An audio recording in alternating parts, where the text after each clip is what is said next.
24 घंटे के भीतर प्रधानमंत्री ने दूसरी बार अपील की है। पीएम ने अपने काफिले में वाहनों की संख्या आधी करने का फैसला किया है। कल्पना कीजिए, अगर 140 करोड़ लोग सिर्फ 7 छोटी आदतें बदल दें तो क्या भारत की अर्थव्यवस्था बदल सकती है? क्या सिर्फ कम तेल इस्तेमाल करने से, स्वदेशी सामान खरीदने से या भारत घूमने से देश मजबूत हो सकता है? प्रधानमंत्री नरेंद्र मोदी ने देशवासियों से 7 ऐसी ही अपीलें की हैं जिनका सीधा संबंध है भारत की अर्थव्यवस्था, पर्यावरण, स्वास्थ्य और आत्मनिर्भरता से। लेकिन बड़ा सवाल यह है कि क्या ये अपीलें सिर्फ भाषण हैं या इनके पीछे कोई बड़ी आर्थिक रणनीति छिपी हुई है?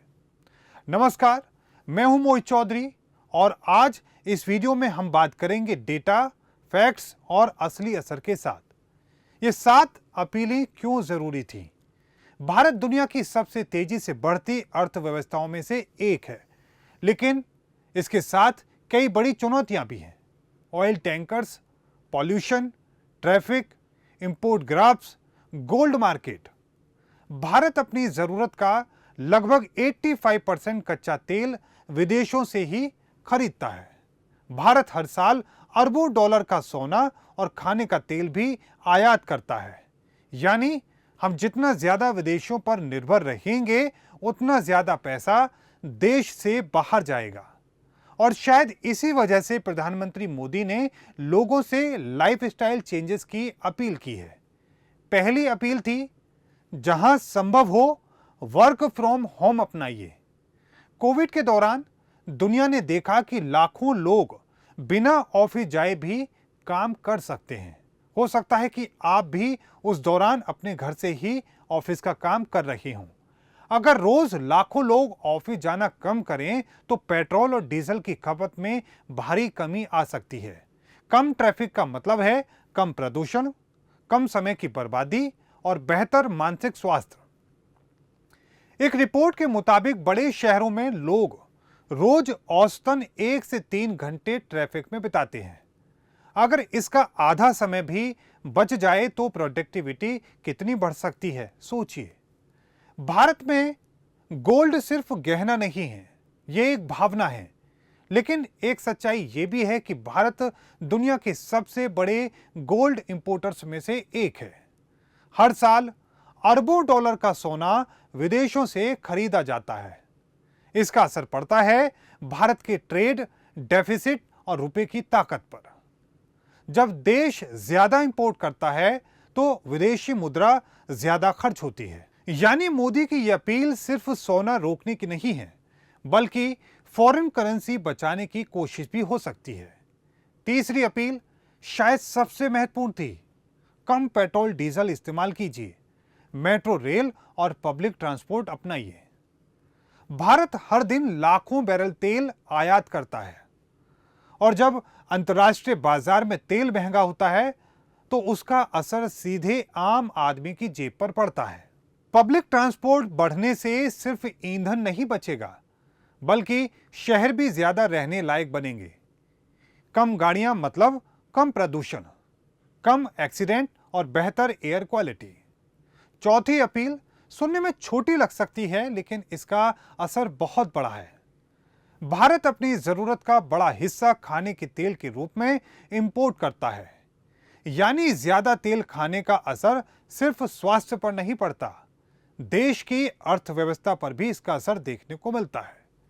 कम तेल खाने से हार्ट डिजीज, ओबेसिटी और कोलेस्ट्रॉल जैसी समस्याएं कम हो सकती हैं। यानी हेल्थ भी बेहतर और इंपोर्ट बिल भी कम। पांचवी अपील किसानों के लिए थी, रासायनिक खाद कम और प्राकृतिक खेती ज्यादा। हरित क्रांति ने भारत को खाद्यान्न में आत्मनिर्भर बनाया, लेकिन रासायनिक खादों के ज्यादा उपयोग से मिट्टी की गुणवत्ता को बहुत ज्यादा नुकसान पहुंचा। आज कई विशेषज्ञ मानते हैं कि नेचुरल फार्मिंग लंबे समय में ज्यादा सस्टेनेबल हो सकती है। कम केमिकल मतलब कम प्रदूषण, कम लागत और बेहतर मिट्टी। छठी अपील थी, विदेशी नहीं स्वदेशी अपनाइए। जब हम विदेशी सामान खरीदते हैं तो मुनाफा दूसरे देशों की कंपनियों को जाता है, लेकिन जब हम भारतीय उत्पाद खरीदते हैं तो देश के उद्योग छोटे व्यापारी और रोजगार मजबूत होते हुए नजर आते हैं। यही सोच मेक इन इंडिया और वोकल फॉर लोकल जैसी मुहिम के पीछे भी दिखाई देती है। 7वीं अपील थी विदेश यात्रा कम और भारत भ्रमण ज्यादा। भारत दुनिया के सबसे विविध देशों में से एक है, लेकिन हर साल लाखों भारतीय विदेश घूमने पर अरबों रुपए खर्च कर देते हैं। अगर यही पैसा भारत के पर्यटन स्थलों पर खर्च हो तो लाखों लोगों को रोजगार मिल सकता है। होटल, टैक्सी, गाइड, दुकानदार सबकी कमाई बढ़ सकती है। अब सबसे बड़ा सवाल, क्या सिर्फ लोगों की आदतें बदलने से देश बदल सकता है क्या? इतिहास कहता है हां। जापान, दक्षिण कोरिया और चीन जैसे देशों ने भी अपने नागरिकों की लाइफस्टाइल और कंजप्शन हैबिट्स बदलकर अर्थव्यवस्था मजबूत की है। जब करोड़ों लोग छोटी छोटी चीजें बदलते हैं तो उसका असर बहुत बड़ा होता है। प्रधानमंत्री मोदी की ये 7 अपील सिर्फ सलाह नहीं थी, ये एक विजन था। कम इंपोर्ट, ज्यादा आत्मनिर्भरता और बेहतर स्वास्थ्य और मजबूत भारत का। लेकिन आखिरकार देश सरकार अकेले नहीं बनाती, देश बनाते हैं उनके लोग, आप और हम। तो अब सवाल आपसे है, इन 7 अपीलों में से कौन सी चीज आप आज से अपनाना चाहेंगे? कमेंट करके जरूर बताइए। जय हिंद।